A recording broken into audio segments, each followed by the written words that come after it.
Xfinity TV subscribers, excluding those with internet-only plans, receive ad-supported Peacock Premium at no extra cost. To link your accounts, first download the Peacock app on your preferred device, such as Roku, Fire TV, Smart TV, Android, iOS, or Xbox. In the app, select Sign in with TV provider, choose Xfinity, and enter your Xfinity credentials. Alternatively, use the Xfinity Stream app for direct access to Peacock. On Xfinity's X1 or Flex boxes, Peacock appears as a native channel in the guide or via voice search. This seamless integration allows instant access to Peacock's content library. Once your Xfinity account is linked to Peacock, you can access it directly through your Xfinity X1 or Flex box.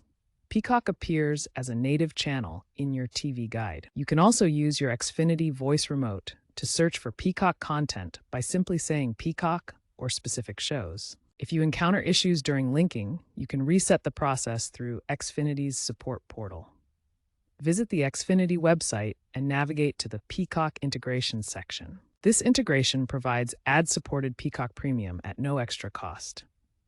If you want ad-free viewing, you'll need to upgrade separately through the Peacock app or website. The Xfinity Peacock model represents a hybrid cord-cutting approach, bundling streaming services with traditional TV to enhance user experience and improve customer retention rates.